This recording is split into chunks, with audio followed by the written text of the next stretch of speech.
Wading in the cool water of a swimming pool is welcomed activity for Scott Humensky. Prior to surgery, I couldn't do too much without a lot of pain, and basically my left leg was just like dragging a log along with the rest of me. Scott had hip problems and needed a replacement. After doing his homework, he opted for a new procedure called SuperPath. The others all involve more cutting and manipulating, especially dislocation. That didn't seem right to me. During the SuperPath procedure, the patient is put on their side. A small incision is made in the hip, sparing tissue, muscle, and not dislocating the hip.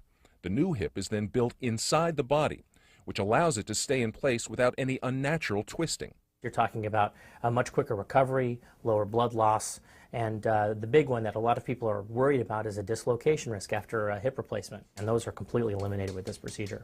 Dr. Jimmy Chow is one of only a handful of surgeons performing the SuperPath procedure. Patients are commonly back on their feet within the first 24 hours. It was interesting to see how natural it felt. I've had patients go back to golfing within 3 days of the surgery, totally without cane, without any narcotic medications. Basically, 80% of things I wanted to do, I was able to do within the first week. Thanks to cutting-edge surgery, that's allowed him to get back in the pool. This has been Sherry reporting.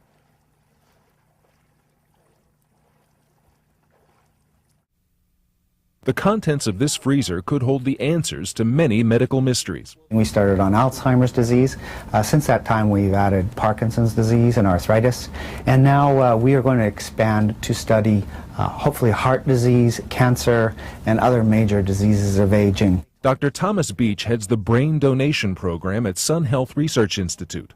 His program is one of the largest in the world, with over 900 donations so far. When we find differences between normal and diseased organs, those differences may be clues as to what causes the disease and how we might intervene and treat the disease. Finding those clues is possible because of the program's autopsy rate, the fastest in the world at 2.5 hours, compared to the standard 16.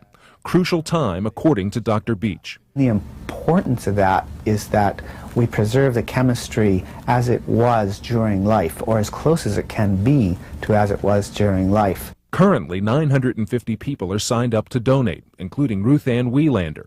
Now she's trying to recruit her friends. I just don't understand their hesitation, why they won't take one last chance to do something good for other people.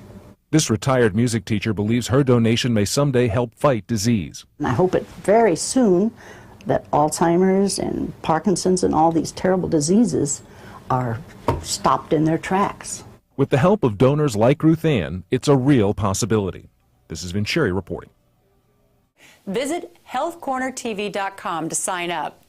But right now, at 91, she's been around long enough to see the invention of TV, microwave ovens, and cell phones.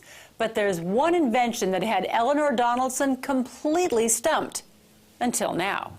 I'm Eleanor Donaldson, and I decided to learn the computer after so many years of resisting. My name is Beth Tucker. I am the computer coordinator for Beatitudes Center Door.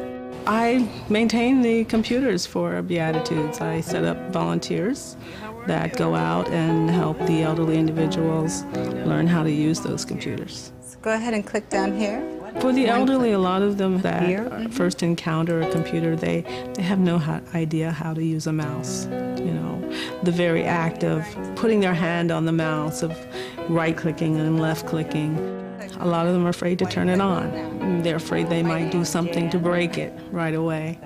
So, you have the challenge of helping them feel comfortable with this machine that they know nothing about. I wish everybody would be open-minded about it. I was closed-minded for a while. I started out 91 years ago with the cranked telephone on the wall. That was my communication. Can't believe that I'm sitting here in my room, right in front of my face, is all this information. It gives them a sense of pride. It gives them a sense of joy. It allows them to travel. It really does help their self-esteem. It gives you something to think about. It stirs up your mind. It works your brain cells. I forget what we do next. I have to take little baby steps, The next thing you know, they're writing journals, they're sending pictures back and forth. I have a lot of them that send me emails, jokes, everything. My inbox is full of emails and jokes. It's really inspiring. I actually sent an email at 3 in the morning to my son. Oh, I was so excited I wanted to wake everybody and tell them. It's just wonderful. There's nothing like it. And it broadens your horizons.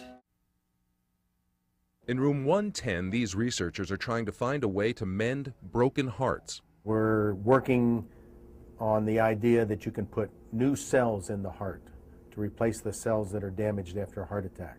Team leader and cardiologist Stephen Goldman explains the current method of injecting cells into the heart after a heart attack doesn't work. It seems to work initially, but when you go back and try to find the cells, say 3 weeks later, you can't find any cells. Dr. Goldman says the scar tissue and lack of nutrients doesn't provide a good environment for the cells to survive and thrive. So they're testing a living micromesh patch. We wanted to use a patch system that we could seed cells on that we could use as a delivery device, and it would theoretically allow these cells to survive.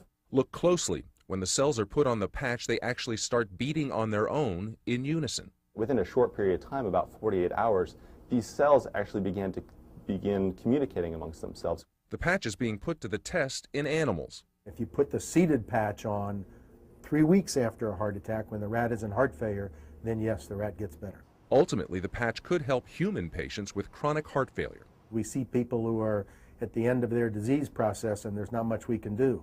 So the fact that we can actually intervene or potentially intervene is a very attractive concept for us. Important work that gives these researchers hope for heart patients. This has been Sherry reporting. Going to the grocery store isn't just about getting food for Sherry Short. We try to stay really healthy. We shop for our groceries every day. This former makeup artist is shopping for skin foods. You know, you really can't compensate with face creams if you have a bad diet. Nutritionist Patty Milligan says Sherry has the right idea. The quickest way to better skin is to change your diet. When you're really eating foods, you are eating for your skin because you turn your skin over every 2 weeks. Those skin cells need nutrients. So Patty suggests foods that contain omega-3s, like nuts, avocado, and fish. Most studies show that if you have a good 1 to 2 servings of good healthy oils every day, that you'll have good skin.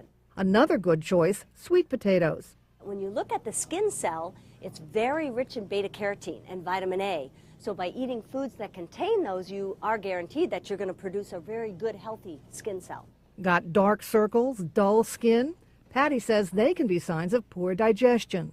One of the easiest things to do is incorporate yogurt, which is friendly bacteria. Also in Patty's grocery cart, mushrooms, which contain collagen-building zinc, tomatoes to protect your skin from the sun, green leafy vegetables that sweep out toxins, and then there's dark chocolate. It's high in some of those particular minerals like magnesium that just allow good blood flow to the skin. Food for thought to make sure your skin shines. This is Jenna Fassel reporting.